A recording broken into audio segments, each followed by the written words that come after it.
매일 성경과 함께하는 오늘의 큐티 시간입니다. 11월 8일 오늘의 말씀은 에스라 6장 13절에서 22절입니다.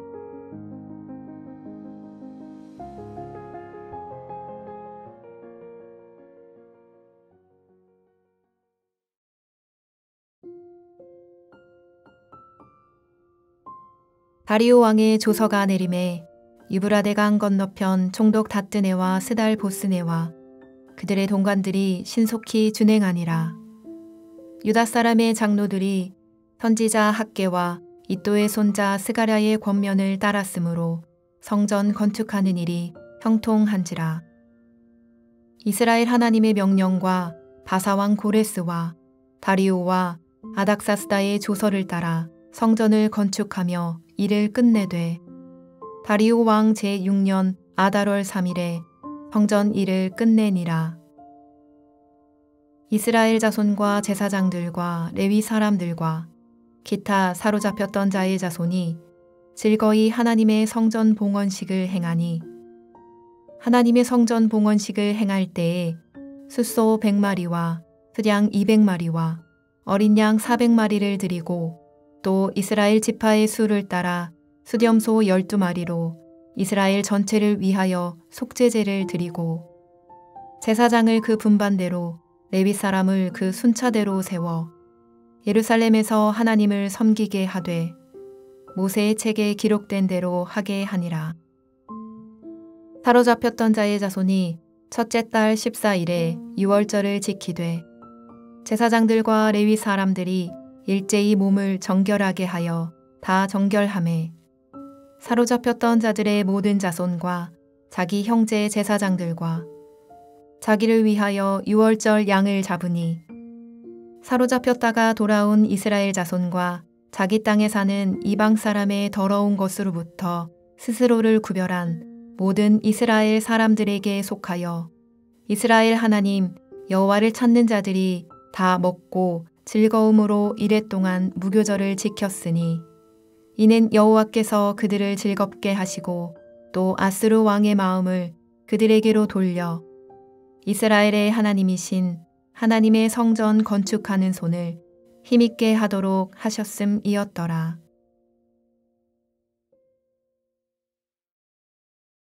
(11월 8일) 토요일, 오늘 우리가 묵상할 말씀은 에스라 6장 13절부터 22절까지의 말씀입니다. 어제 우리는 성전 건축이 다시 중단될 수 있는 위기에서 오히려 상황이 완전히 역전되어 페르시아 왕의 전폭적인 지원을 받아 공사를 계속하는 과정을 묵상하였습니다. 오늘 본문은 이제 성전 공사가 완료되어 성전을 봉헌하고 유월절과 무교절을 지키는 내용입니다. 먼저 13절에서 15절을 말씀 보겠습니다.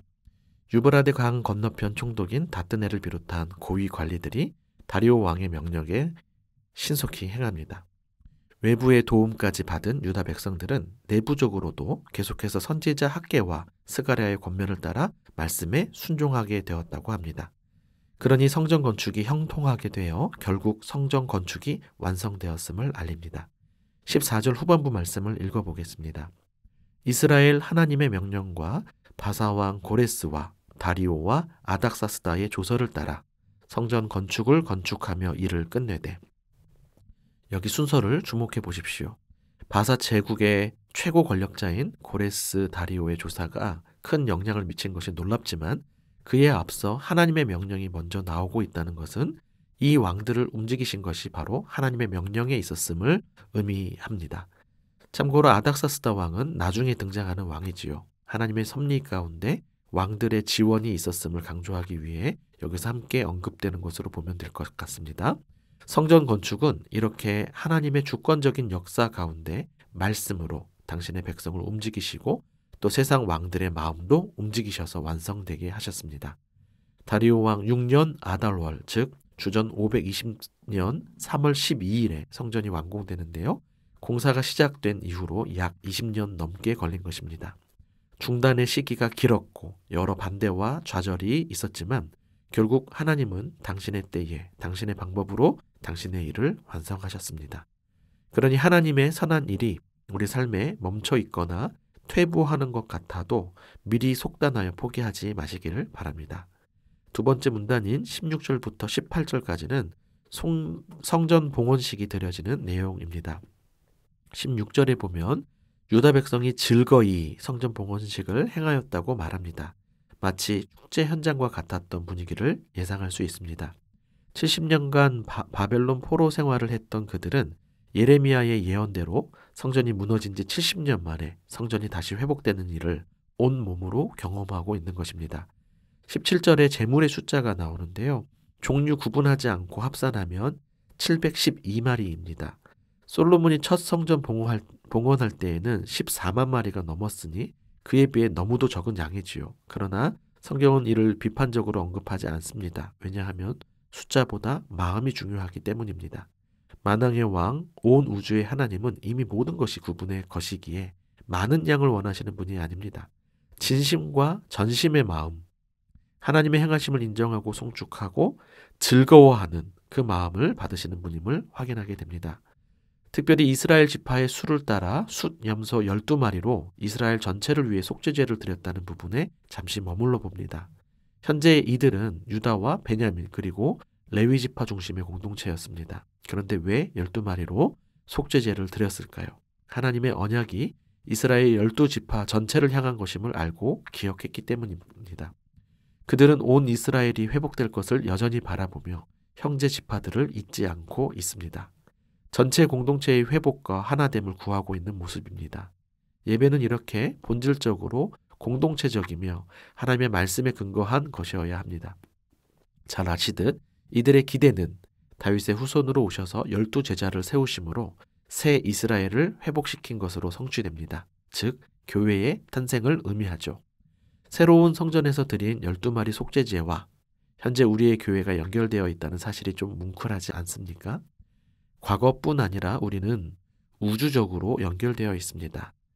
그러니 나 중심의 예배, 우리 교회만의 예배가 아니라 우주적인 교회를 기억하며 기도하며 또 마침내 하나님 나라가 완성되는 미래까지 연결되는 그러한 인식과 의식 속에 예배하는 우리가 되면 좋겠습니다. 19절부터 마지막 절까지는 유월절과 무교절을 지킨 이야기입니다. 잘 아시다시피 유월절은 출애굽을 기념하는 절기이죠. 바벨론과 바사 제국으로부터 다시 가나안 땅으로 돌아와 성전을 짓게 된 이 상황은 그들에게 출애굽의 재현, 곧 새 출애굽이었을 것입니다. 주목할 부분은 이 절기를 지키기 위해 먼저 정결하게 하는 의식이 필요했다는 것입니다. 예배에서 정결해진 것이 아니라 정결하게 준비해서 절기를 지키고 예배하는 모습을 확인하게 되는데요. 우리의 예배 모습을 돌아보게 합니다. 또한 21절에 보면 이 절기에 사로잡혀 갔다가 귀환한 자들뿐 아니라 그 땅에 남아있던 자들 중 6월절 절기에 함께하는 사람들이 있음을 확인하게 됩니다. 같은 혈통이라고 해서 누구나 참여할 수 있는 것이 아닙니다. 이방 문화의 더러운 것으로부터 스스로를 구별한 사람들, 한마디로 여호와를 찾는 자들이 참여하게 되는 것이죠. 죄로부터 단절하고 하나님을 찾는 백성, 이들이 곧 새 출애굽을 경험하는 새 이스라엘입니다. 우리 역시 교회를 다니는 것 자체로 하나님의 백성이 되는 것이 아닙니다. 하나님의 구원을 기뻐하며 죄로부터 단절하여 계속해서 하나님을 찾는 백성이 되어야 할 것입니다. 마지막 22절에 보니 이들은 무교절도 일주일간 즐거움으로 지키는데요. 무교절은 누룩 없는 떡을 먹으면서 급하게 떠나야 했던 당시를 회상하는 동시에 정결함과 죄 없는 삶으로의 새 출발을 의미합니다. 이들에게 포로귀환 자체도 은혜와 기쁨이지만 다시금 죄와 분리되어 성전에서 예배하며 하나님과 연결되는 삶을 살 수 있게 된 것이 더 큰 은혜와 기쁨이었습니다.